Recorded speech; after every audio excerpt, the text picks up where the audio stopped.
देखिए, इस बात को मैं पूरे विश्वास से और अब कुछ ही घंटों में ये परिणाम के तौर पर भी चीज़ें सामने आने लगेंगी। मैं मानता हूँ कि जिस तरीके से पूरा एनडीए एकजुट होकर मतदान की प्रक्रिया में हिस्सा लिया है, इससे एक बात तय है कि परिणामों में पांचों के पांचों जो एनडीए की तरफ से प्रत्याशी हैं उनकी जीत सुनिश्चित है। राज्यसभा जीतकर जाने वाले पांचों सांसद एनडीए के सांसद होंगे, इसमें कतई कोई संदेह नहीं है। और धीरे धीरे परिणाम आने दीजिए, और भी जानकारी सामने आएंगी। जिस तरीके से विपक्ष धीरे धीरे परिणामों मतदान के दौरान ही बटा है, एक दूसरे के विरोध में गया है, क्रॉस वोटिंग हुई है, ये तमाम चीज़ें सामने आएंगी। पर इतना ज़रूर है कि एकजुटता के साथ एनडीए मजबूती से अपने पांचों प्रत्याशियों को जिताकर राज्यसभा लेकर जाए। महागठबंधन के 4 विधायक नहीं पहुंचे हैं, 3 कांग्रेस के और एक खुद राजद के विधायक नहीं पहुंचे हैं। यही मैंने कहा कि अपने में राजद के खुद विधायक का मौजूद नहीं होना, कांग्रेस के आधे से ज़्यादा आधे विधायकों का गायब होना, ये अपने में दर्शाता है कि विपक्ष बटा हुआ है इस पे भी। और ऐसे में दावेदारी करना कि विपक्ष का कोई जीत कर जा सकता है, वो असंभव सी बात है।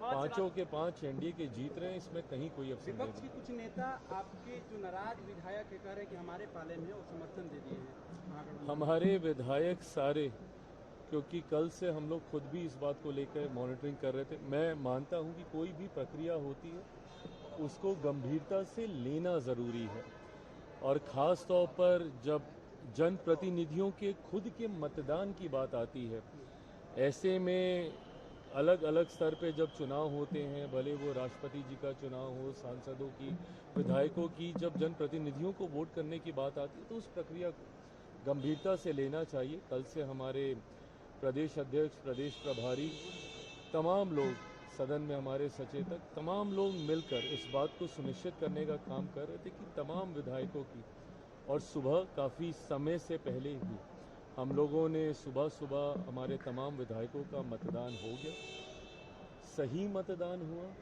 इसीलिए मेरा विश्वास और ज़्यादा है कि पांचों एनडीए के सांसद आज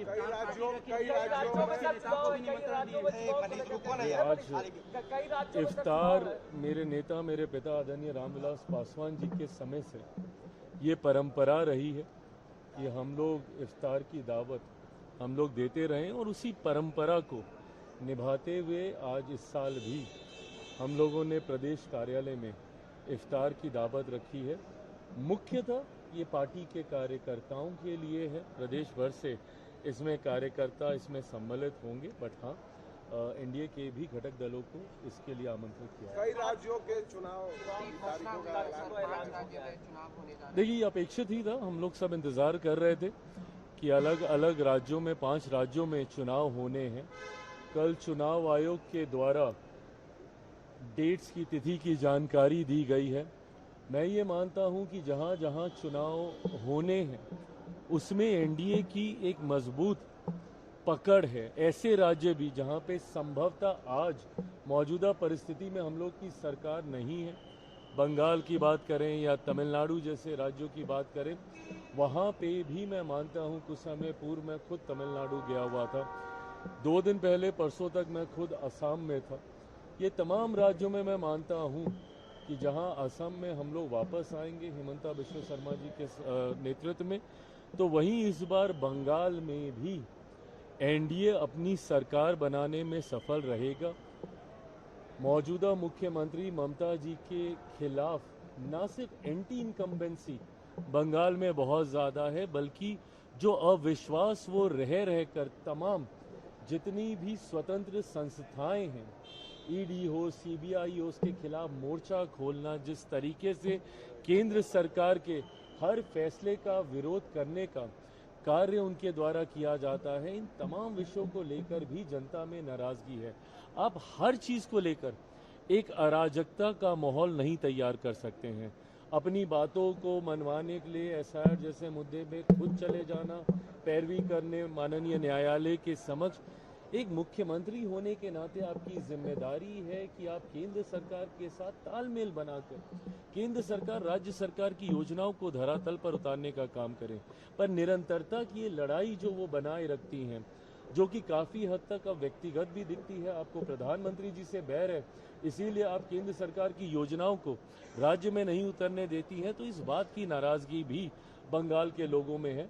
मैं मानता हूं वहां पे भी इस बार एनडीए की सरकार बनेगी। लोजपा और भी चुनाव लड़ेगी बंगाल में। प्रभु, ये सारी बातें अभी चर्चा का विषय है, गठबंधन के भीतर चर्चा हो रही है। गठबंधन से ज्यादा ये मेरी राज्य इकाई को ये फैसला लेना है।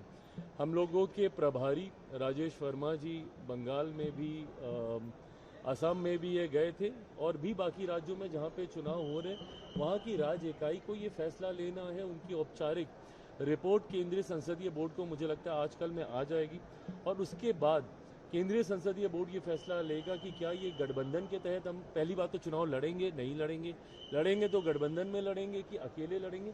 इन तमाम चीज़ों पर मुझे लगता है और हफ्ते भर तक अंतिम फैसला हो जाएगा।